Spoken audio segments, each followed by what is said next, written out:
Welcome back to Transcendence Magnetized. I'm Stephanie Beausheur.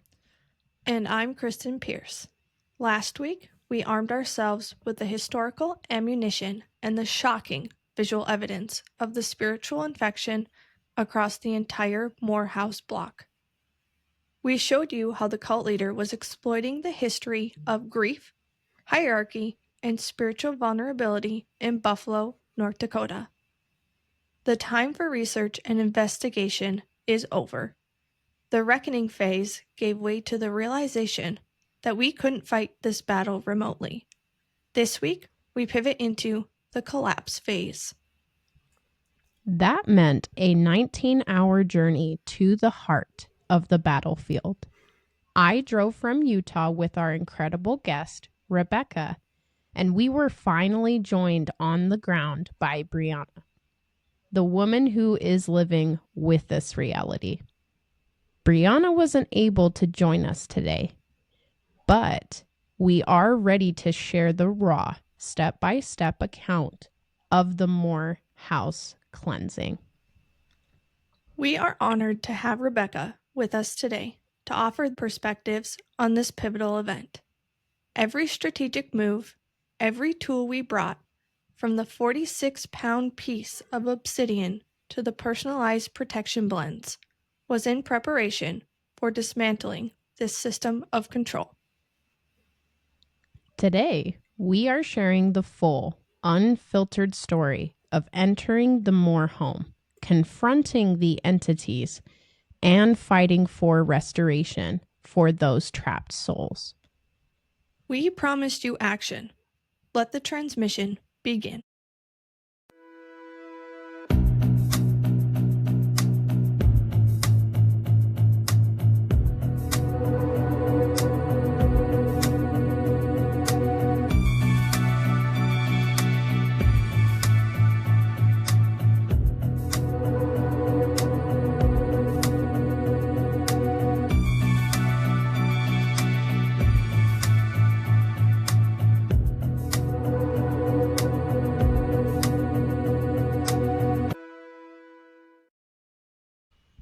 Rebecca, thank you so much for joining us today. Yeah, thanks for having me on your podcast. I'm so excited. So I'm going to just start it off. We started this massive road trip. What was the energy like during that long drive from Utah to North Dakota, knowing you were heading straight into a spiritual war zone? Actually, for me, I didn't really realize what we were getting ourselves into. I was just along for the ride in the passenger side of the car, and we were driving in the car. So I'm like, oh, yay, road trip. That's all I was really thinking. And things sure heated up in a hurry when we got on the ground. I couldn't agree more. It was beautiful going from 6 states to get to where we were getting to, but there was definitely signs I noticed, like spiritual animals. I noticed animals that I didn't regularly see were popping up, like hawks and a lot of different types of things. But also it was just pivotal to come to finally what we had been going through for me and Kristin and Bree, that we were able to kind of make the journey over there. So thank you for joining me. Sure, it's my pleasure. I know you guys didn't come empty-handed. You had a trunk full of supplies. Can you walk us through the significant spiritual tools you invested in and brought with you? I specifically want to hear about the 46-pound piece of obsidian, the copper wire, and the massive amount of selenite and Palo Santo. What was the strategic purpose of these items? The strategic purpose was definitely from Spirit. Spirit had given me downloads since we had had our encounters with everything based off of the historical books that we looked at, different things like that.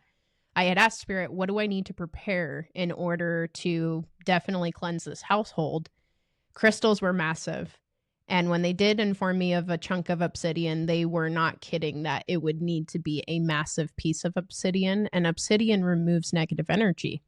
So when you do place minerals together themselves, they have a lot of properties, right? That was the biggest cultivation of pushing that forward, was it was meant to be buried on the properties to protect that property and cleanse that property specifically. I know I was pretty amazed by the 46-pound piece of obsidian. I mean, that thing was huge. But then when you do put into perspective how big this land really is, it does kind of make sense. 1,000%. I mean, it's a whole block, you know, for that much energy to be cleansed. And we'll discuss a few things as we go into deeper detail on the cleansing. But before we even get there, I want to talk with Rebecca real fast in regards to before we even step foot into the Moore house, me and Rebecca did an initial scouting around the block and a bit of the properties that were around in Buffalo, North Dakota. So Rebecca, can you describe what your experience was while walking around the external parts of the Moore house itself and around the property? Yeah, before we ever got to that property, I was seeing the rows of trees, and Steph hadn't really even told me about this, but by myself, I'm picking up these rows of trees and was kind of drawn to the old cemetery, and we're just driving by this, and I'm noticing all these rows of poplar trees in perfect lines. And I noticed they went in several other places around the community, and it drew my attention. And when we got to there, we stepped out of the car, and even pulling up the long driveway, I was feeling eyes on me. I was feeling tension and definitely people watching me from quite a few different positions. And as we walked around the house, I definitely saw eyes of a woman standing down, it would have been in the basement. I never really went on the other side, but I could see her watching me. There were other little eyes too that I couldn't really specifically make out a person, but I had eyes on me. Yeah, for sure. The one thing I recognize just walking towards the front of the house, just on the dirt road that is there, I did see a child's eyes for a split second, and it was under the deck of the front of the house, but it wasn't just those eyes. I felt a lot of eyes, just like you said, not 10, not 20. It was a group. It was a massive amount of eyes, and just the shift of energy. You knew something was different about this house. Even just not even stepping foot on the property, you could feel it 1,000%. It wasn't exactly a bad feeling too. It was kind of just like you could tell that there was good and bad and many things going on there too. Definitely. I know you guys didn't just look at the house. You also looked around the surrounding area. You looked at the Old Rock Church, the library, the historic Buffalo High School.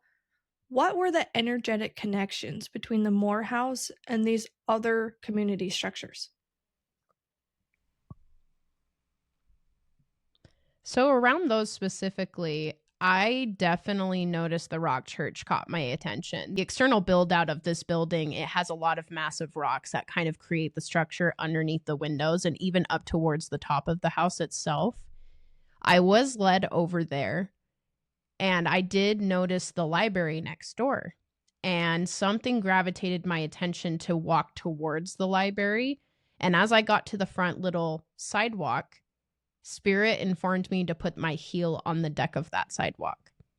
And I did not understand why, but Spirit does not lie to me. So I put my heel on it, and there was a cat that ran out of the deck and actually ran into the side of the church.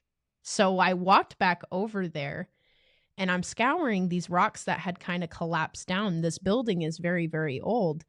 And I noticed there was no room that a cat could jump into that, which didn't add up to me. There's no way something could jump through a wall that would look that physical, at least in my mindset. So I got this gut feeling to walk around the building in between the library and the church. And what I did notice, I noticed a couple of things. The first thing is as I was walking past these two buildings, the church side door was open by a crack. Very, very minimal. And it did catch my attention, but I got this gut feeling, don't touch the door. But as I'm walking, I noticed the window to the library, the left of me. I saw a man in that window. And I just kept walking, just kind of taking everything in. And I was wondering where this cat went because it couldn't have jumped in the wall. And I go to the back windows because the front windows are boarded, completely shut. So I go to the back windows and I'm finally able to peer into the church. And once I'm peering into the church, I see a large, tall silhouette of a man, completely black. And that sent rippling chills down my spine. And sure enough, I got a text from Kristin going, hey, I'm ready for where she was at. And so we left. But that was the biggest thing that stuck out to me for sure, 1,000%. But what about you, Rebecca? Definitely outside the old high school, there were some benches sitting there, and I definitely felt energy in those benches. And again, not really, because it wasn't all bad. It was, a place where people talked to each other, a place where there was definitely communication and more lines of trees all along all of this stuff, because I'm seeing this all over the community. I didn't physically at this point see anything, but I had a lot of feeling. There was a lot of feeling in this area. I would agree with that. Speaking of the high school, one last thing I would like to bring up too is I noticed a man in the upper right-hand windows. It was on where the staircases wrap up on the side. I was walking past the medial point of the building, and I got this gut feeling to look up to the upper right windows. And as soon as I did that, this person couldn't have been older than probably 18 to 20 years old, and they were male. And they realized that I saw them, and they ducked their head, not wanting to be seen. So that school does definitely have some activity too. Thank you for recollecting my memory, because yes, I do specifically remember that. And obviously when it comes to energies, we have to prepare for these things. We have to prepare for facing energies, making sure that it's, even if it's good, it's comforted. We can have enough space to be able to feel everything, but not allow it to affect our emotions. We have to have preparation for everything. So Kristin, Brianna, Rebecca, and myself, we all cleansed our energy through Kristin's Reiki work. We had a preparation morning where we all just had a cleansing on ourselves. So how essential was that property in regards to the energy cleansing to be towards the success that we were trying to overcome based on what we were experiencing? Kristin, I would love to hear your input on that for sure. Yeah, so going through that kind of Reiki work to cleanse yourself, ground yourself, and then also put protective shields over yourself is very important to keep yourself grounded, right? You need to know what thoughts, what energy, what anything you're feeling in your human body, not just your soul, is good for you. And so getting the cleansing and getting the groundwork done so that you can feel grounded, you can feel safe, you can feel secure is incredibly important when you're stepping into a zone you don't know what's going to happen. You don't know who you're going to encounter spiritually. You don't know what's going to throw you off balance. And so that is a really good structure just to keep yourself grounded. But Rebecca, do you have any input? Do you have any input on how that made you guys feel?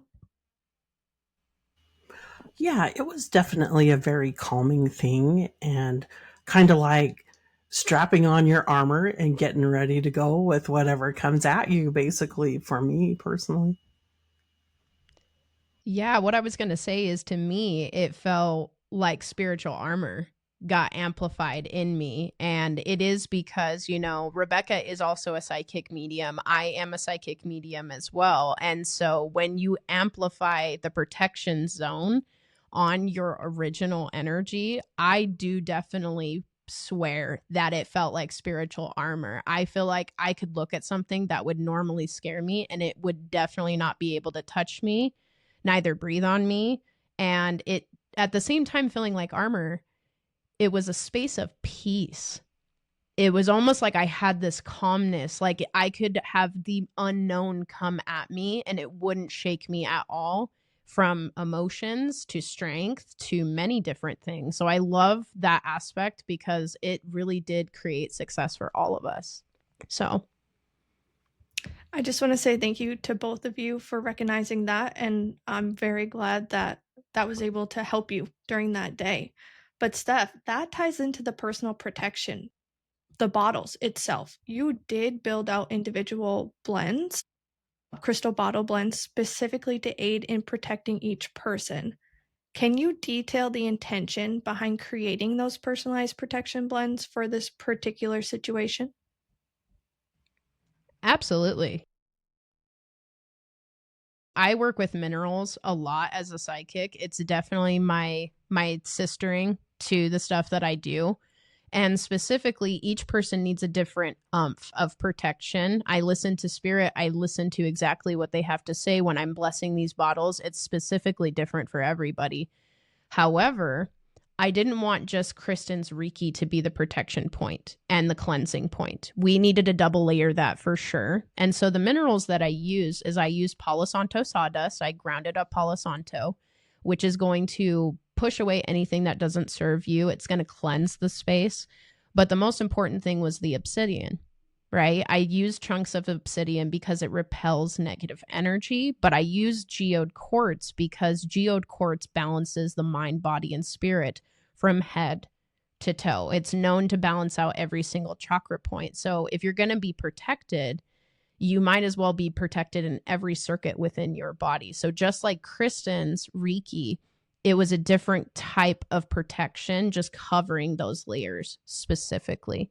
But how do you feel about that, Rebecca? How did that bottle fill your spirit when you noticed that you received it? Oh, it made me feel like I had something to hold on to.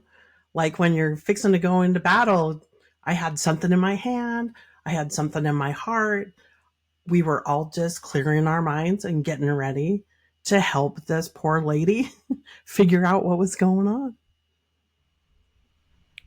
I think they were really great just to amp up your own thought process on this is another layer of protection. And I can tell you, it did its job. Well, thank you guys for that feedback. I mean, that was the intention. Obviously, we came out scaled clean, and we'll definitely dig into that. But now, this is the moment of truth. We started clearing outside first. We were clearing outside of the external buildings. So we walked to the barn on the property first. What was the energy like there for everybody, especially relating to the apparitions that we found of like the girl as well as the other energy? What was everybody's experience in the barn? Can we all collectively come together and talk about that a little bit? Yeah, for me, we walked into the building and the door was on this big roller and we rolled it open, and the front built like room that you walked into, I was just kind of looking around, looking up because there was a little loft ahead of it, like above us, and I was drawn out of the corner of my eye when I walked a little further in this room. There was a little back room and it was kind of sunken down a couple of feet and off to the right hand side. And I've been in a cave before where it's so dark that if you wiggle your fingers in front of your face, you can't see them. It was kind of like that sort of thing going on, but it was an unusual darkness. It's not like it was dark night. It was in the middle of the day. It was quite sunny outside, but I noticed in that one corner, it was darker than normal and it felt off to me. There was definitely some juju back in that one corner of the room where the sun didn't touch. So I picked up on that. Yeah, I would agree with that 1,000%. I remember specifically that dark corner space. It's like a hole in the wall, is what I would call it. It's not like a normal sized room. It's kind of like what would appear to be a closet in a sense of like a barn specifically, just like a tucked away room. And I remember when we were all in there that something asked us if we wanted to go to hell. And Yeah. that made my skin crawl because it made me realize it's not just the visuals that we're getting, that corner looks even darker than the rest of the barn. It's actually something that has that intention, but it also confirmed those images that we were able to find going, oh my goodness, yeah, there is definitely a dark energy that's within this space. But I don't know. What do you have to say, Kristin? No, immediately when you walk into that barn, when you did look in that right corner, it almost took you to a whole different, to me, it took me to like a whole different dimension, right? I wasn't expecting to walk into the main area, and it's bright. It's bright when you walk into the main area, and then you look towards that back and you feel like you've stepped into a whole different place. And I would say it was very intimidating in that moment.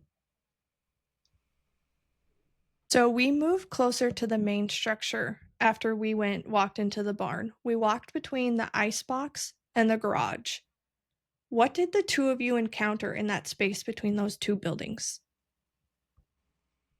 I'll definitely lead first because I had a very cringing experience walking in between these two buildings myself.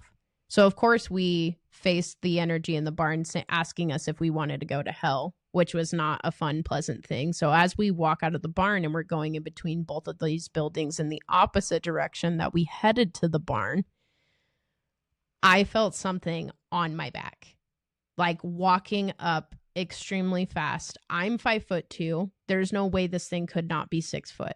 It was massive, if not taller than that. And I could feel the wisp of the energy pushing past my face. That's how fast this thing was moving. And I did have to turn around and go, don't even think about it. And after that, it backed off a little bit. But that I definitely did notice. But also the icebox. I noticed that the windows were very dark. Very, very dark, including on the garage and door shed. That was also very dark too. And when I walked into the icebox, I knew we didn't have the whole story. I knew we didn't have the full story. I could feel almost this secrecy that was in lay, that I couldn't hear a lot of energies, which I found very odd. Then when I went to the garage, I put my hand on the garage. And the things that I saw touching my hand to that garage clairvoyantly was quite disturbing. I saw kids in there, involvement with cages, involvement with other kind of very dark things. But then I saw this energy all the way in the back, and it again was very, very tall and had very, very red eyes. And it made me realize, I went, is that the thing that was walking towards my back? It knew that I was getting close to these other points. Maybe it's the same thing. But that's the biggest things that I experienced in that area. But I would love to hear what you would have to say, Rebecca, for sure. For me, it was back at the icebox. We came around the corner. And I noticed right at the door, I looked up and there was this big beam on the ceiling because I had never been in an ice house before. I've heard stories about them since I was a little girl, but this was the first one that I had actually physically stood in. And I looked up and, there's going to be stuff in there, but it was so crazy. There were ropes hanging from this big beam that went across, and they looked like a hangman's noose. And it hit me, and I'm like, oh, this is giving me jeebies. And just the way the hooks were, there were big hooks, but it didn't feel just like, oh, this is just like an icebox. There was definitely some stuff going on in that building. And again, just feeling eyes on you, feeling like people watching. What are these guys doing? But definitely that hangman's noose hanging down from there. I'm like, oh boy. And they weren't tiny ropes either. They were big, like my wrist. Yeah, the icebox definitely gave me the creepy crawlies, but that garage, just trying to even look inside, I know it doesn't hold any of the things that it did 100 years ago, but just looking in it today and not being able to see even any of the things that are in it now definitely kind of gives you a perspective of what could possibly have happened then.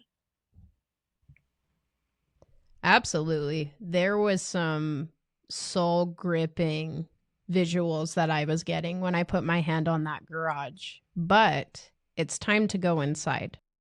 Let's talk about that. We walked into the house from the back entrance to walk towards a small little set of stairs into the kitchen. What was the immediate shift in energy once we were all physically inside of the house? Rebecca, I would love to hear what you have to say about this for sure. Yeah, I walked in the door and already I'm just trying to just clear my mind and be whatever. And I walk up these little steps, and out of the corner of my eye on the right side, there's some stairs that walk down to what was obviously a lower level. And I see this thing that was dark, and it wasn't a wispy thing. It was muscular, walk right up that wall and then down into the basement. And I'm like, okay, we've got company here.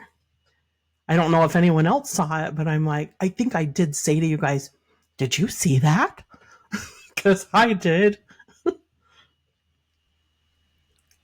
Yeah, when you first walk into that home, before you even open that door or go up that set of stairs into the kitchen, you can feel things watching you from the basement. But it did not, for me, it did not get better when we walked into the kitchen.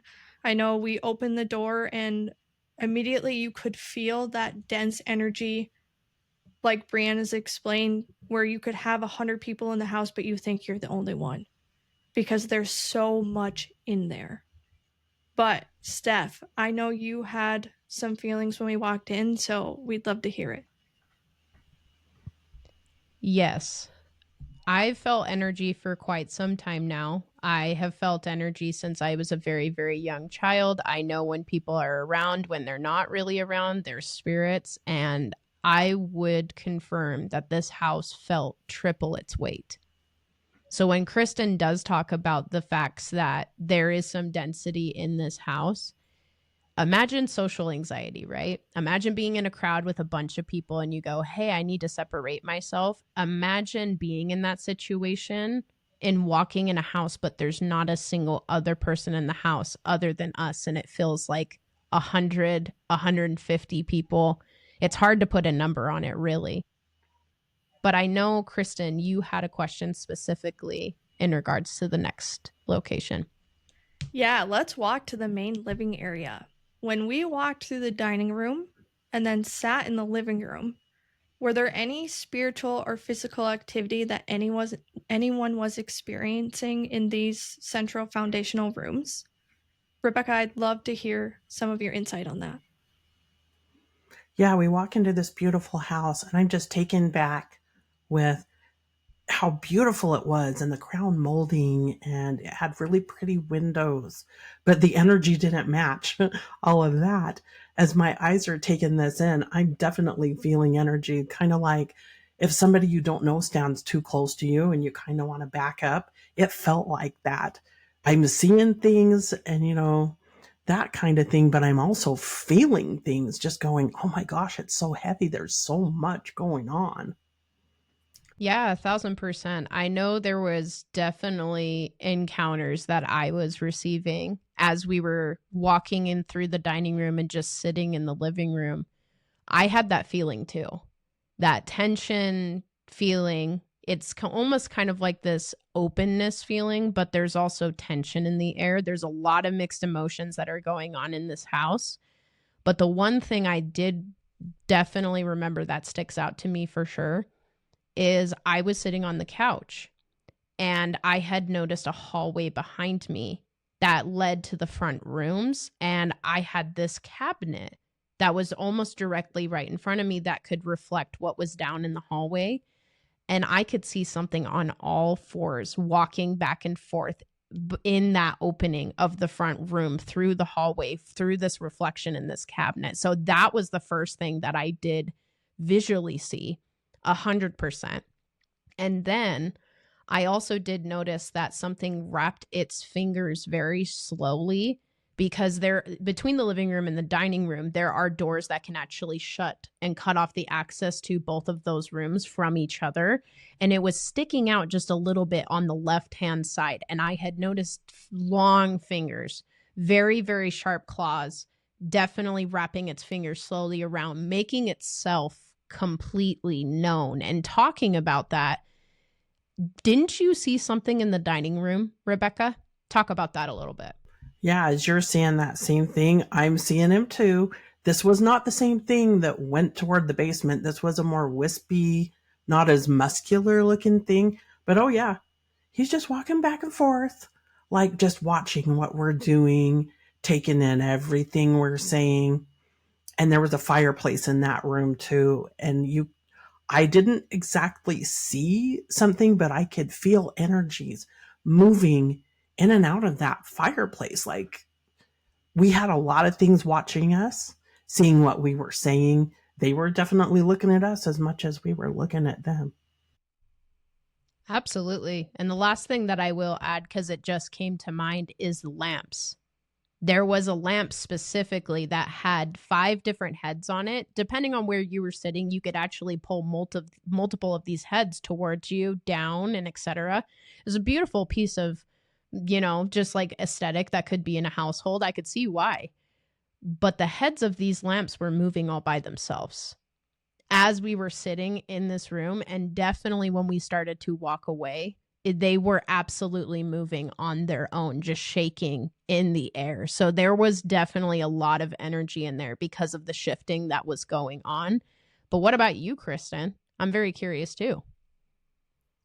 No, my main focal point was remembering that this was the spot Brianna had felt the eyes staring at her in the corner of the room.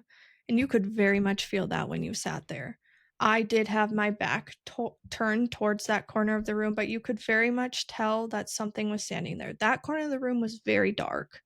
The other thing I had my mind on was what Steph said. Those lamps were moving, and I had first thought it was the fan, but they started moving at different patterns, different fastness, slow. Like it would change depending on what we were even just talking about. And so I know that Steph's going to bring up when we move to the next room, and let's hear that one.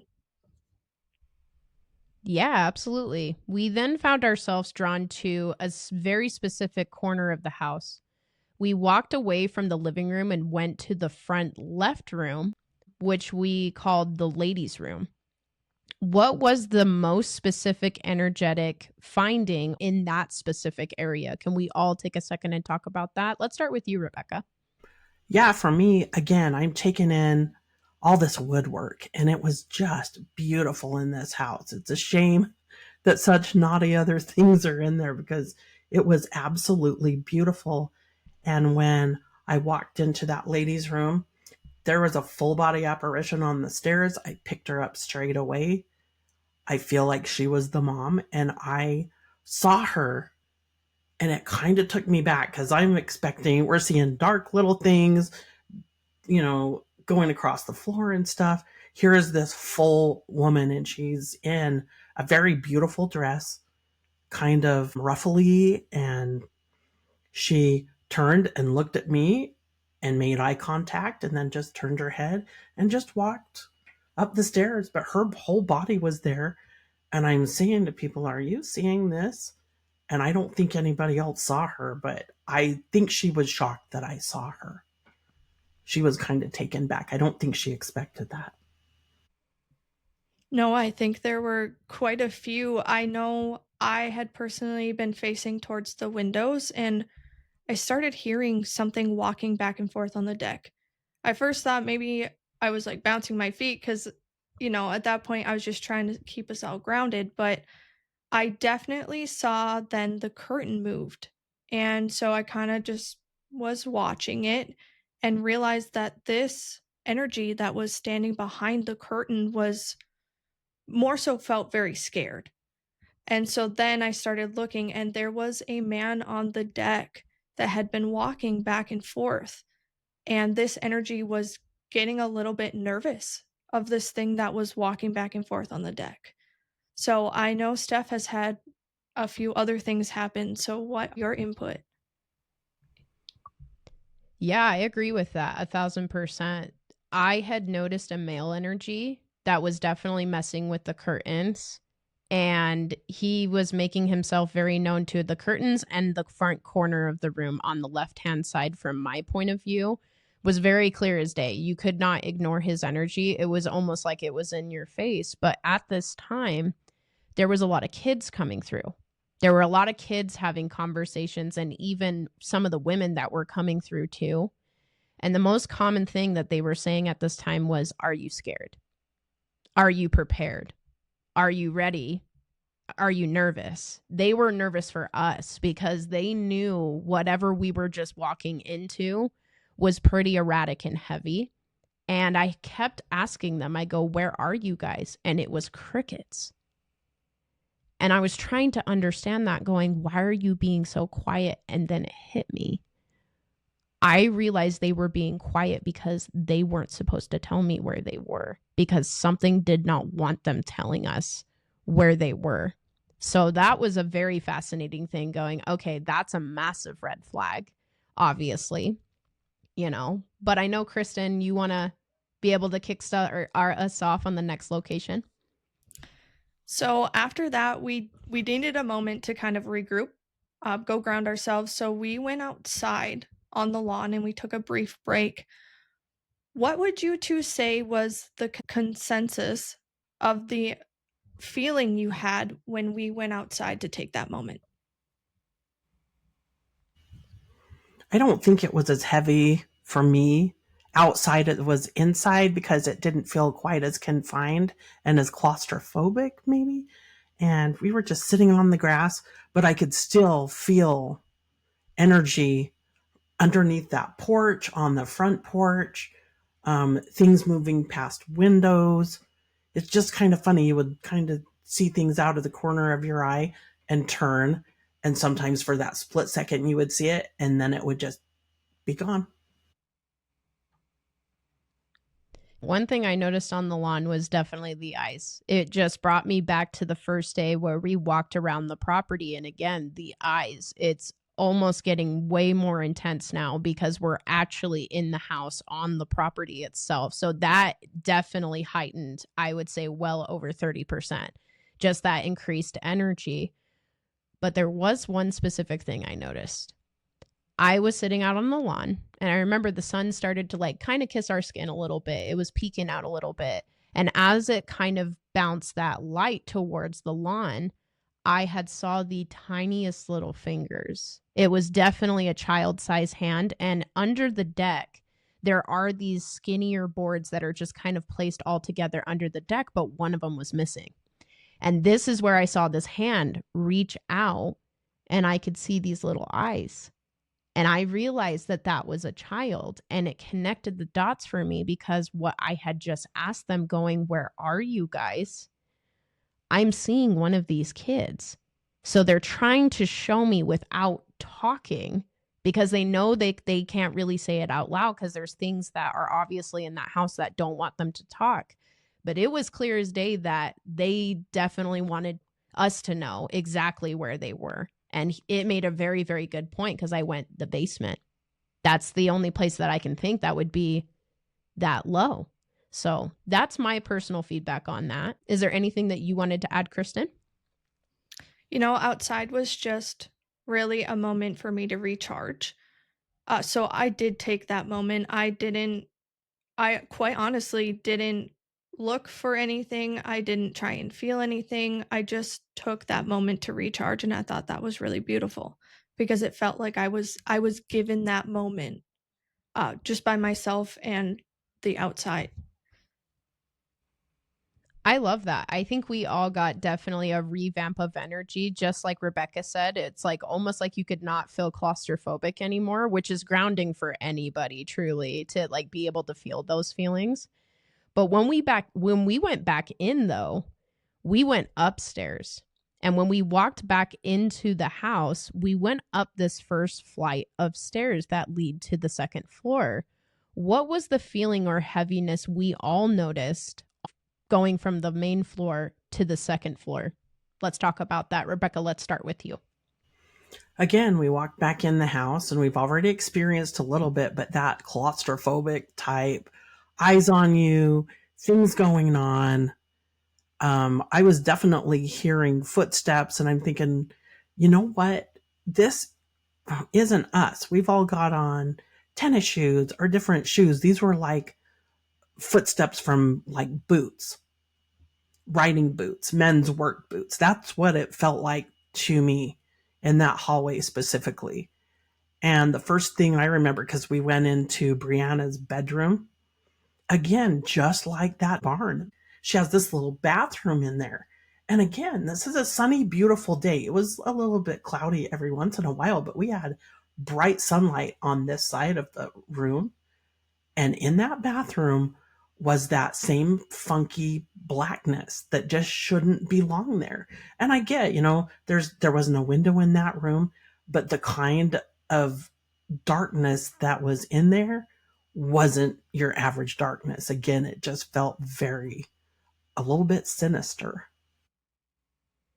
I could see that for sure. When you had talked about the lady that you saw on the stairs, when we came back in the house, that was my first time seeing her, actually. So we were walking up towards the stairs, and I remember she looked at me in the eyes and just said, "Are you ready for this?" And I said, "Yes." And I said, "If it makes you uncomfortable, I would go be outside right now." And she listened to me. She completely got herself up and she levitated. I could see her. She was like definitely not average walking. She was moving very quick for a spirit. She levitated down the steps and went right into through the front room and levitated right through the front door. She knew. She was kind of giving us warnings going, "Are you ready? Are you prepared? Are you scared?" Like different things, just like we were hearing from these other energies.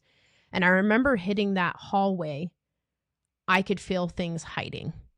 That I could definitely feel in that hallway. And when we went into the first little bedrooms, the first bedroom I didn't feel too much. The bathroom that connected two separate bedrooms, though, as soon as I start walking out of this bathroom, this room that we were in felt a very different energy. It was a lot denser. I don't know exactly what happened in that room, but again, I'm just kind of taking this energy in. If anything is coming to me, it'll come to me. And then that's when we went into Bree's room and then that activity and what we felt. But I know Kristin has more questions and stuff, but I would love for her to give her feedback too. No, when we started walking into those spare rooms, specifically the one that Steph was talking about in the bedroom, you could definitely feel that there was something nobody wanted you to know. That there was something that happened in that room or it belonged to somebody that was hiding a lot of things. And so I would really like to know, Steph and Rebecca, what was it like when we walked into Bree's room? Again, straight away, the bathroom really stuck out for me. And I could just feel like somebody was watching me out of that bathroom. And it definitely piques your interest when you're going, okay, this is like dirty light. This isn't normal light that is just, you walk in the room, you're taking all this stuff in. So I was ready to, I don't know, I don't remember if I was talking out loud or not, but in my head, I'm like, okay, who are you? What's this all about? I was feeling questions in my head for sure. And I would agree on that. I noticed, yeah, there was a little bit of tension in the air and things of that matter as we were walking through the house. But as soon as we got to Bree's room, I knew that was about more than 50% of the energy was that. Whatever what was in her bathroom, the energy and the density that was in that room was way more dense than any portion of the house that we had walked into yet. It was very, very heightened energy. And the windows were open, right? The curtains to the windows were open, the blinds were open, and light was projecting through, but it was like it could not even bounce into that bathroom, which I was very, very shocked by that. Anytime you see an aura like that, there's definitely something abnormal going on specifically. But what would you have to add, Kristin? Anything to that? No, definitely. You could tell that even just hearing the stories of what have even just happened in that. I mean, the bathroom's not very big. Okay. It's a toilet and a shower. There's no room to do much of anything in there. And so when you see it and when you feel it compared to the bedroom, it is a totally different feeling. I know that we got to like the deep dark part of it, and Steph was a major conductor in this. So I think we'd really love to hear about what was really going on in that small bathroom. 1,000%. So finally, when I was able to walk in, just like I emphasized, I felt the energy.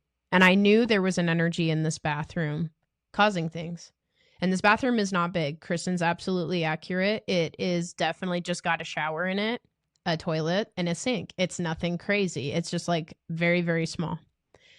And I noticed whatever this thing was, it was in the shower. I could feel it in the shower. I absolutely didn't have a doubt in my mind. And it was female, which I was like, wow, a female that's feeling this dense. And so I start asking her questions going, why are you here? Who are you? Trying to kind of get a gauge into seeing how open this energy can get. And it was Edith. Edith is the daughter to SG Moore.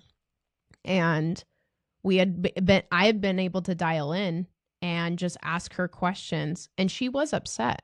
She was very upset that Bree got a lifestyle that didn't have trauma, that didn't have pain, that she was able to live, and different things like that. And this energy decided to show negative attributes around her because there was jealousy and there was envy going on. But once we were able to get to a certain point with this energy, we could de-escalate this energy. This energy was not nice originally. And when she finally started to say, well, I've done really bad things, that was the light bulb in my brain. Understanding that I went, wow, she's starting to feel more sad, kind of more heartfelt feelings. So I was like, this is a good turning point that we could help her with. And with us all in there, I just said, look at me. Look at her, look at her, look at her. None of us are perfect.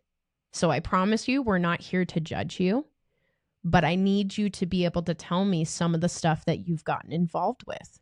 And she did. She shared it with us. She's like, I did rituals. I did things that I wasn't supposed to do. There was sacrificial things. There was definitely involvement with children with some things and servants and etc. She just went off. She finally was able to open up. And it made her feel a lot better. And the most beautiful part about that whole experience of listening to her and connecting with her, this shifted the house's energy more than 50%, getting her to a calm space of mind. But I also had noticed that the sunlight finally could actually hit through the bathroom, and the bathroom started to light up. And there was a portion of it where the shower curtain kind of moved a little bit, and I was finally able to see her face. And I went, wow, that's what you look like. She had hair that was kind of drawn a little bit back, a little bit of it down on the sides. And she had this gown on. I could see a little bit of like just some of the clothes that she was wearing. And the most beautiful part about telling her this advice is that everybody was listening in the house. Every single energy had been listening in the house, hearing, yeah, you maybe have done things, but that doesn't define you. You know, when we accidentally do things, when we're in the spiritual realm, we don't have to be those things anymore. I said, you don't have to hurt like this. You don't have to, look at Bree and, be harsh on her. You don't have to do those things. You could actually settle and have a happy life. And so she took some time and she's like, I don't think I'm ready yet. I just need some time. But what that did, having that conversation, it lightened the house dramatically. I mean, the whole house started to feel a lot different. But that's my personal feedback, just because I did have that really thick one-on-one conversation. But Rebecca or Kristin, I would love to hear your guys' feedback on that for sure, and what you encountered as that conversation was going on too. I did definitely witness it light up in the room. Even in the room where we were, it got lighter. The energy felt more calm. And definitely that bathroom now looked normal. Not this really darkness, but just a normal room that the light kind of cast in. It didn't light up like the bright of day, but it did lighten up a lot. That conversation that Steph had with Edith was a very pivotal point, and you could definitely tell it in the air. Especially when we walked up to the third floor, you could feel like you could breathe. You felt you were able to breathe. And when we went up to that third floor, Steph and I found that a lot of these energies wanted to open up. They wanted to. They didn't have a point before where they could even think about doing that. But after Edith, they definitely wanted to. And so I kind of want to feel what you guys felt when we went to this third floor. What was the energy like when we sat on the couch? I guess I'll go first. It was definitely more tame, especially after Edith's conversation, which again, I didn't really put 2 and 2 together immediately, that all of these energies are listening to certain conversations that we are having. But as we sat in that room, there was something kind of dark in that room because something asked me take it off, and I saw clothing in my head. And I looked with really big eyes and I said, no, I will not. And it kind of made another comment and then went away. So there was definitely something that knew that we were making an imprint for sure in the house, because it knew that the energy was starting to feel lighter. So that would be the first thing that I would say. But the second thing that hit me very, very hard, there was an energy. Her name was Catherine. And I could tell she was not like older. She was definitely maybe a teenager of age and such. And she was talking to me a little bit and showing me a couple of things in my third eye. And she just said, I used to resign in this area. Like I used to do these things and etc. She's kind of brought up things where she was like, I would help and such.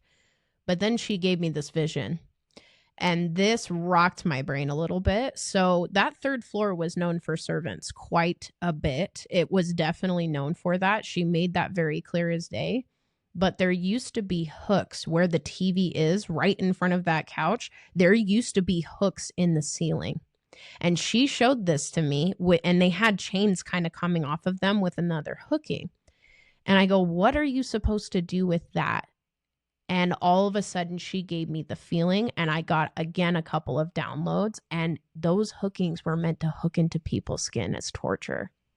If they did not listen, if they did not obey, they would be hung there as a disciplinary action. And I just put my hand over my mouth like, oh my goodness, that's intense. And again, just like Kristin emphasized, some of these energies could not talk before, but now they're getting more confident in some of the words that they're saying. But in that specific room, that is the biggest thing that I recognize. But Rebecca, do you have anything that you would like to add for that room? Yeah. In the time that we were there, Steph was clearing things. She was doing different work. And Brianna and I flopped down on the couch and kind of gave her space, and we're just taking things in. And the both of us were so comfortable after some of this clearing, we crashed out and took a little nap right there on the couch in this house. And Brianna did say it felt so incredible to be able to just fall asleep and rest. And I feel so much better. So it really felt good that we were doing good for the person that had been most prosecuted in this house by this energy. Yeah, Steph and I looked at each other when we noticed that they were so relaxed. And during that moment, Steph had gotten the downloads about the chains, and I started getting a lot of different energies talking to me about the feeling they would have when they knew another family was arriving. When there was so much unknown about what would happen to them. And so those two bits of information that Steph and I got really linked together, and it makes a lot of sense now. I do know there is a door leading to the other room. So Steph, can you tell us about the other part of the third floor? So we decided to come out of this room and go back down to the second floor to take this second set of steps, because there are 2 separate staircases that are on each side of this house. And so we went through that point and going down these stairs, walking down the hallway, and the stairs were to the left of us. And as we were going up that different style of staircase, it was very small, very lean compared to the other staircase that was very wide and open. And I could feel definitely weird vibes in that staircase, 1,000%. It's like that's where a lot of the energy that I think it was trying to get very intimidating, that kind of hinted like, hey, take this off. I think it was the same kind of energy that was trying to get in the face, but it was just like, I'm just going to walk up these stairs. And as we got up to that main floor where this kind of third floor, aka attic area is, I noticed servant energy instantly. Like I recognized individuals in that space getting downloads where they used to dress up there. They couldn't leave from up there at certain points of the day. It was just an area for those specific servants. And I saw this woman specifically, and I didn't know who she was. She never talked to me, but I saw her in this black and white gown. And I could tell that that was somebody that was maybe a maid or somebody who would clean and different types of things of that nature. She had darker colored skin. She was not white. She was darker colored of skin, and she noticed me. And it was so funny when I saw her because she had a duster in her hand. And I was like, oh, hi. But again, the energy was starting to calm itself down. It really was. It wasn't as dense as what we were feeling beforehand. And from that room, there is a very tiny secret room that you can kind of come through a door. And we went through that door, and there was this room that was definitely had drawings on the walls. I could totally tell that kids had been in there for sure in different things. But this room gave an abnormal energy. Not to say that it was bad, but it just gave this energy where I felt like kids had been stuck in there before. Like they had maybe been just like locked in there for like timeout or maybe certain things of that nature. I did recognize a few things in that room, and you just couldn't put your finger on it. And it wasn't even like a point where I wanted to dig. It was just like, that's a very interesting energy that's in the air, but I can't put my finger exactly on it, which was fascinating. But what do you have to add, Rebecca? Is there anything that you felt from that attic area and things? It was an unusual little room. It wasn't like any room that I had ever seen like that before, and it definitely had child type energy. And I really almost felt like it was a safe place for them almost. Even if they were locked in there, whatever, they were together. It was their own little place. And the door wasn't very tall, so it kind of gave that air of little children. So I think it was a different energy. It was definitely more childlike. Yeah, I don't have too much to add about that because they have both covered the feeling of it. I just do know that stepping into that doorway of that little tiny room made me feel very uneasy. And in the moment, I couldn't tell if I was sad or if it was more of like a scared kind of uneasy, but it definitely did feel heavy. Agreed. It did feel heavy, and there's so many mixed emotions that you don't know how to pin it exactly to one word because there's a lot of feeling that was in there, which means there's been a lot of kids in there. For certain, there's been a ton of kids in there. If you can't pinpoint an energy to an exact room, there's a lot of activity that's gone on in that room. But I could definitely feel that kids did not feel comfortable being in that room. That was the one thing that I could pinpoint going, if you were in this room, you were in the dark. 9 out of 10, you were very uncomfortable. There's no windows in that room. There's no nothing in that room. So you would be in a dark space. And for any kid, that's scary. You kind of look at the dark, and some kids, I look at myself in the dark and I was terrified of things because guess what? I saw energies and things as a kid. So I could only imagine with regular kids going, I'm in the dark and I'm also in a vulnerable predicament. It's very difficult. But we did cover the whole house, and we kind of came back downstairs. And after that, we kind of took a break in the kitchen. We just all sat together. And there was a little bit of spiritual events and kind of some emotional breakthroughs that started to happen. But while we all gathered at the table, there was a couple of things that happened at the table. And I would like to just be able to discuss that a little bit. Rebecca, let's start with you. Well, for me, here comes our little friend that had been traipsing across this dining room. Now it kind of rounded the corner and was just kind of, I don't know why, but it was just pacing. It was pacing back and forth. It was listening to what we had to say. It almost took on like a scout type, hey, you go look and see what's going on type air to me personally. And I did witness him just kind of lurking in little shadowy corners, just watching and looking. Yeah, that moment at the table, it was a breath of fresh air. I will say it was a breath of fresh air. We knew we were heading to another portion of the home that was going to hold a lot of this unknown energy. And so that moment of fresh air was a moment where you could take a breath, relax, and that's what I used that moment for. I didn't try to feel anything. I wanted to ground myself again just because the anticipation of what was to come next. So I took that moment, but I do know that Steph had a few encounters when we were sitting at that table, and those are pretty interesting, so I'd love to hear them. Yeah, absolutely. I first off noticed a blue jay outside. It was very clear as day. It caught my attention very quick and it kept jumping in between these couple of branches. And I know it was trying to catch my attention. And I was like, And immediately what came to me was a grandfather figure. And I was like, oh, like my grandfather figure, because I have a great grandfather that is one of my main guides. Like he's very, very close to me and he does show up as birds and things. But then I connected the dots and we realized it was Bree's grandpa. So that was really cool to know that like there's other guides that are around that are protective, but there was certain comments that were very funny. I think the spirits were getting a little impatient that were obviously wanting to walk through the light.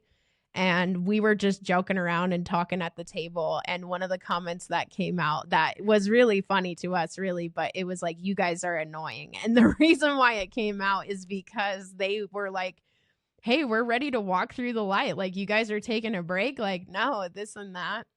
And some comments, you could definitely tell that the spirits around were getting more lively. They were actually communicating a lot more. It wasn't conversations where it was like, are you ready? Are you scared? Are you this? There's actually more of that conversation that's picking up, which really proved to us as a group going, wow, we're really making an indent. They want us to get this done. They know that we're on the right ball to be able to get this house completely cleared. So I thought that was such a beautiful input because those spirits weren't talking like that.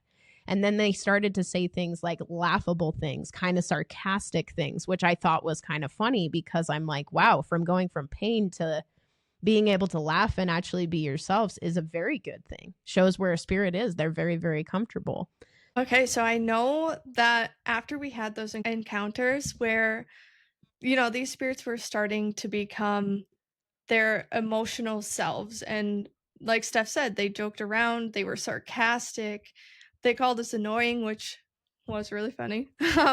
We knew we had to go to the lowest point of the house, which was the basement. So we had to walk through that same kitchen door where Rebecca saw the muscular thing walk walk on the wall.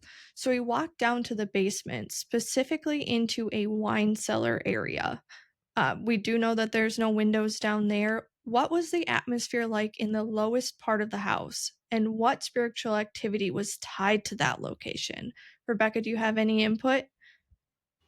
Yeah, straight away, my husband is a master electrician, and we couldn't figure out how to turn on the light. And my spirit guides told me, well, flip the switch. And it was weird. It was hanging in the middle of the room. And I was the only one that could figure this out. And I'm like, well, who better to know this than the apprentice electrician? And I flipped that light on and it felt like cockroaches scurrying off. Like I don't think they kind of expected us to know how to flick that light on because it was really an odd old school light switch. It was one that was totally enclosed and just hanging in the middle of the room. I flicked that on. Woo! And it was a different experience. So we all had a very good laugh and a scare, and that was awesome. So I remember that specifically. Yeah, I remember walking into that basement and I'm trying to keep myself grounded, trying to keep myself cool while also trying to help ground all four of us together at the same time. And I walked around before I went into that wine cellar, and I remember the creepy crawlies in the very back part of that basement. I had gotten to the doorway and I was told, do not go in there. Obviously, I listened because you could tell there's something in there. And so we kind of all shared that experience because I remember Steph was looking at it too, and she's like, what the heck is in there? Like, what is in there? What could that possibly be?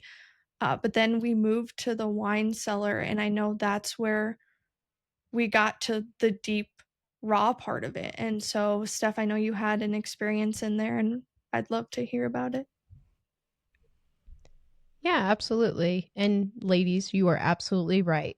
When that light flicked on, those dark energies ran like cockroaches, didn't they? They moved so fast. They don't like the light clearly, which is a red flag for energies. Most energies that are good, they don't scurry away from light. It's a very pronounced thing. So we definitely knew where those darker energies were definitely going, and it was that basement. And before we got to the wine cellar, specifically the room where Kristin was told not to like walk in, I had started to hear child voices, and some of them started to say, "You're getting close. You found me. You're getting close." So something what I felt internally is not all buried bodies are in the cemetery. That's all I'm going to say, because that's exactly what they were trying to hint, is that there are more situations going on within this property, because we were getting really close to finding them. And that I do specifically remember. It was about 3 or 4 kids that started to talk and say certain things. And I know one of the kids was definitely the one that grabbed under the deck and made itself known to me. Clear as day. I could tell it was the same energy. But when we went in the wine cellar, we were trying to get a hold of David. David is Edith's brother, and he had passed away at 11 years old, and I needed to talk to him. I needed to know what exactly happened to him and to make sure that he could walk through the light peacefully. I mean, getting killed by a train accident, that's horrible, right? So we were able to sit down. I was trying to connect with David, and David finally came through to us. And he had a hard time talking about what had happened to him, but he started to splurge. We started to ask him, is it because of a train accident that you died? And he said no. And he made it very clear to us exactly what happened. And he had brought up the roping that Rebecca brought up from the icebox or the ice shed. And he goes, that rope. And we had realized that his life was ended in a different way than what was really put there and how he died. And just getting to him to open up. Now, the most common thing he kept saying is, I want to play. Do you want to play? I want to play right now. And I said, honey, we can't do that right now. I got to help you get through the light. And that's when Rebecca, that's when she also had helped me creating a white lighted space for this energy. And he was able to walk through. And I know many of us were in tears at that point because we could feel the happiness. We could feel the peace. We could feel the love. And when we opened up that veil for David, there was definitely other energies that started to take opportunity on that because we hadn't done that yet. And it was such a beautiful thing to feel the lightness really start to come through the house, of just like feeling that pure, very, very nostalgic kind of energy that's just like peering out. And it was so beautiful because once he walked through the light and we were in tears, he's like, can we play now? And I just said, not yet. I'm almost done. As soon as I get done with this, we can play with you. Like, that's just fine, you know? And I thought that was a beautiful experience for all of us. I mean, to be able to be in tears by helping souls, that is a true blessing. That's what my life's about. That's what some people's lives are about. But I think just bringing people to their essence of being settled and happy and blessed, that's the best experience ever. I don't know if you guys agree, but I definitely can stand for that for sure. Definitely good to bring a clearing and happiness back into this house. It's a beautiful house. It really deserved some good energy and some good spirit. Definitely some white light instead of dark light.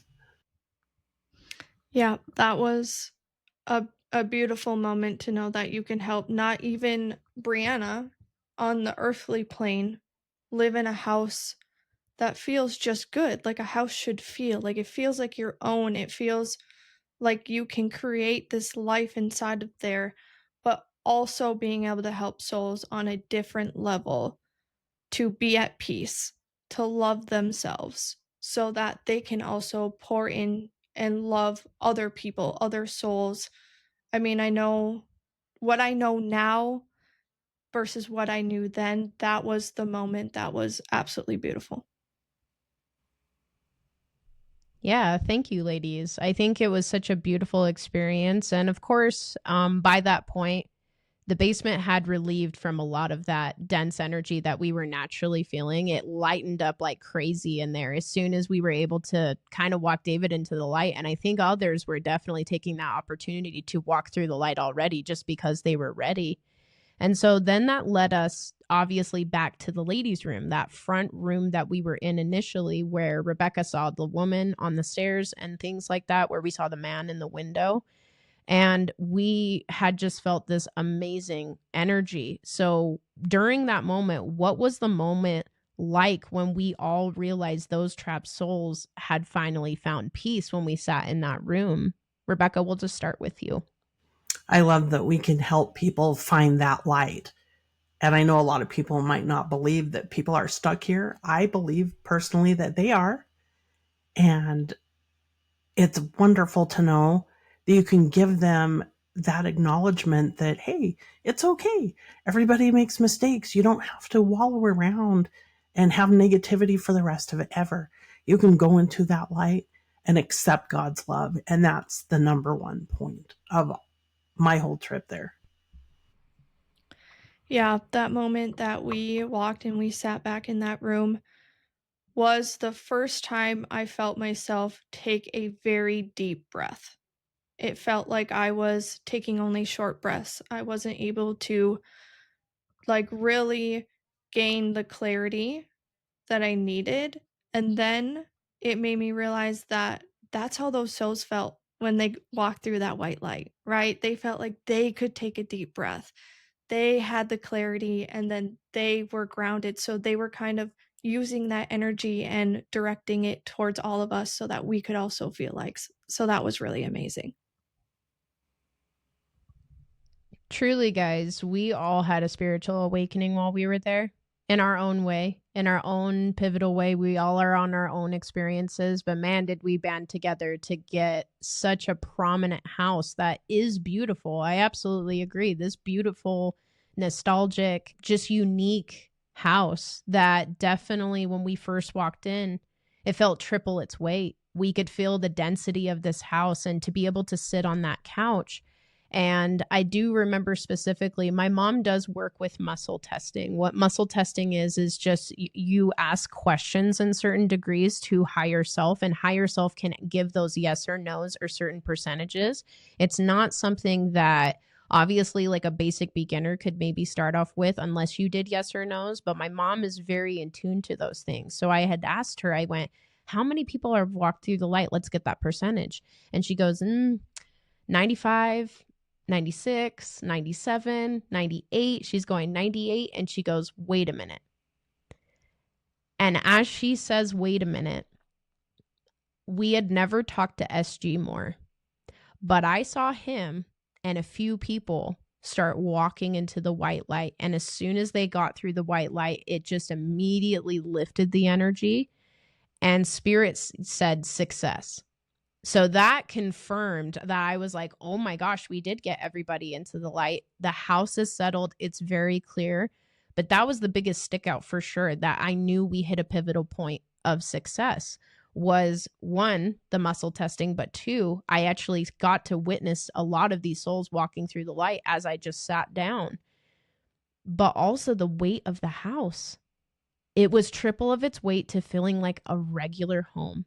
And in my mind, I went, this is exactly what a house should feel like. Just like what we're feeling right now. This is exactly what this house should feel like. And it hasn't probably felt that way since it was basically built. So. Taking all of that information into account, I know when we walked outside, we all took a very deep breath after this whole clearing. Can you guys share what you felt emotionally, energetically, physically, or anything of the sort in that final moment? I was feeling pumped. I'm like, we have come here to help other people.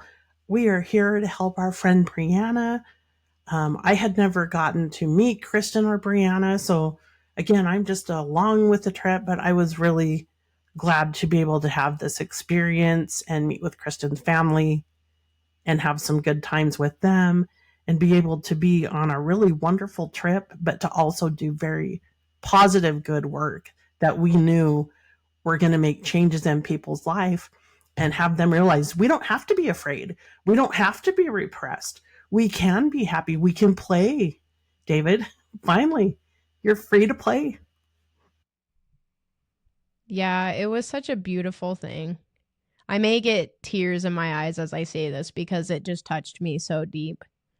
I walked out of that house and I had noticed the very most minuscule amount of rain, almost feeling like kisses on your skin, that started to fall from the sky.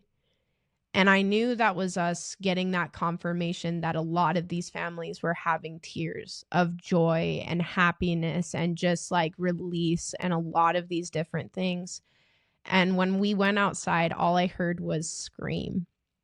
And what that meant to me was celebrate with us because we are all so happy right now. And I thought it was a beautiful thing just to first walk outside and just this rain feels different. It did. It felt 1,000% different, almost like a cleansing for us for everything that we had done, keeping ourselves cleansed. Kristin doing her Reiki work, me doing the personal protection bottles. It was like they were repaying that back by as simple as like cleansing the air. And I had a gut feeling to walk towards the ice house because I just had this pull. And it was so beautiful because when I looked at these windows, you could actually see through them now. You couldn't before. They were very, very dark. Like you couldn't see through these windows. Even if sun was hitting them, you couldn't. And once we walked up to that ice house, you could actually look through the windows and see that there was things in there. So when I opened the door, it was completely different energy. It was absolutely different. I didn't even have to touch the garage. I could already see it in this building. I was like, this is a great sign. And Bree's with me, just looking in there. And as I shut the door, I get this gut feeling and I look down to the bottom right of me and there is a bunny. And I look at this bunny and I go, what is the odds that a bunny is right here as this all happens? And in my mind, I heard, play with me now. Oh, And I knew it was David. And I went, wow. I said, yeah, I'll absolutely play with you. So I started to run with him. And this bunny wasn't acting normal. It wasn't scared of me. It wasn't like charging away from me. It was just jumping back and forth right in front of me as we were running together. And I was laughing and I had tears going down my face. I mean, there's no words for it. It was just such a beautiful experience after doing something so scary, to not knowing what you're walking into, to bonding with connections on spirits and allowing them to be able to run with you, frolicking in life. I think it's a beautiful thing. But that's my point of view when we first came out. But what about you guys? people telling us, you're going to drive that far for these people that you don't hardly know that all this stuff is going on. And I'm like, anytime there's this kind of a spiritual, awesome road trip, I am in. And I know we all were that way. Yeah, when I first walked out those doors, I plopped myself on the ground and I just bawled. I bawled with everything that I had because you're holding in a lot of that energy and now they're finally happy and so you can use that as a form of releasing it. Release all that negativity and just kind of soak in the beautiful moments that you have. So yep, I sat on that grass and I just cried. Yeah, she did. It was a beautiful experience for all of us, 1,000%. And the last crucial thing was sealing the property, making sure that it stayed the way that it was. It was so beautiful when we walked out of it, and etc. So we buried those minerals we bought and performed that final blessing on the land. What was the significance of physically anchoring that protection and severing kind of that cult leader's influence at that time for everybody? Rebecca, let's start with you. I want to start with you. There was so much light. And like Steph said, there was a little bit of rain, but the clouds just opened up and there was the most beautiful light for me.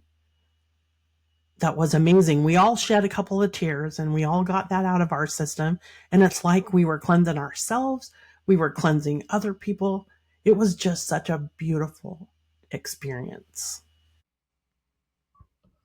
I think banding together and really anchoring the protection on that piece of obsidian and the copper wiring and the protection bottles was a sealing, right? It was a sealing of the work that we had done to kind of make it an affirmation that, yeah, this is what was happening is over and only good things can continue. But Steph, what was your kind of emotions towards that? Yes, I led by spirit, buried everything exactly the way that they needed me to.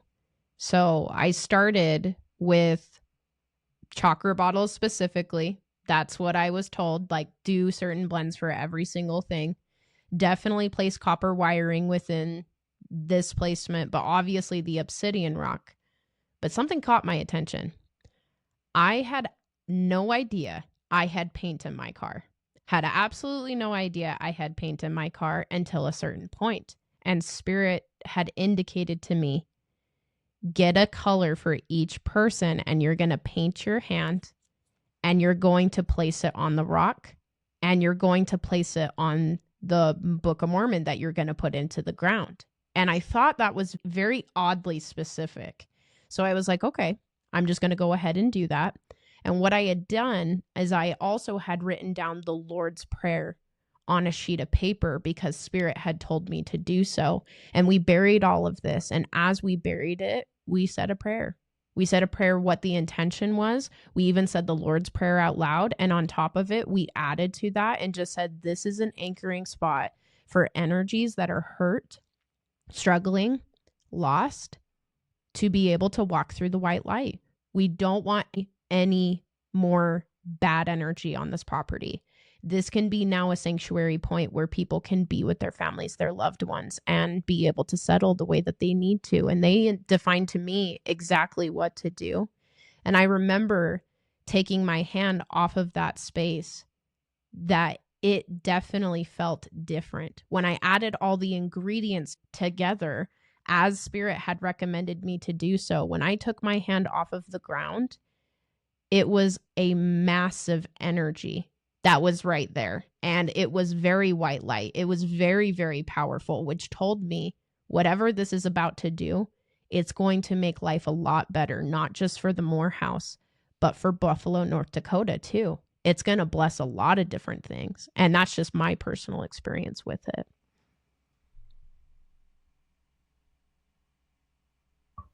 No, I think that's absolutely beautiful. Just kind of banding together and even just putting your own piece of yourself onto something that's going to make such a huge impact.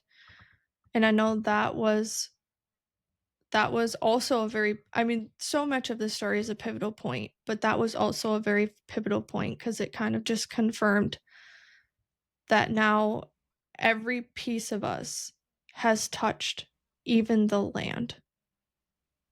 Rebecca, do you have any input on this part of the process as well? Yeah, I left my gold handprint on that rock and sealed my testimony and did some of the most amazing work that I have been able to be a part of in my life thus far. So I really appreciated that. And I appreciated you inviting me and having the trust in me to seal my testimony. Yeah, thank you. Thank you for coming and making that a very long drive to come and help. Yeah. That was wonderful. But this is the powerful conclusion to the clearing of the Moore house. Thank you, Rebecca, for being so open with your experiences and for coming and joining us. You made a huge impact when you did. Thank you. Thank you for having me on. That's all for our transmission on the Moore Awakening story. The clearing is complete. The spiritual map is closed, and we have fought this last battle on this long-lived story. This entire investigation, from Brianna being drawn to the house, to my experience with Isabella, to the downloads that launched the deeper investigation, has proven one thing. There are no coincidences in this spiritual warfare. We face the darkness head on, armed with historical ammunition, spiritual evidence, and strategic protocols. We did what we came to do: band together and fight for restoration for those trapped souls. You traveled 19 hours to Buffalo, North Dakota, and with the assistance of me and Brianna, we confronted and ended the dark energy on the property. This episode marks the powerful conclusion to the Moore Awakening series. We've gone into deep detail on this house clearing, the spiritual activity, and the physical evidence we found, and how we finally dismantled the entire system of that spiritual control. The Moore house is clear. The influence of the cult leader is severed, and the land is finally free. This spiritual journey is complete. If this series resonated with you, please comment, like, and subscribe now. You can also connect with us on YouTube, TikTok, and Instagram. Links are in the description below. You can also visit us via our website at www.transcendencemagnetized.com. Please submit your paranormal stories on our website to have a chance to be featured on our podcast. Access our links in the description below. Thank you for joining us on this incredible journey. Until next time, keep following the whispers.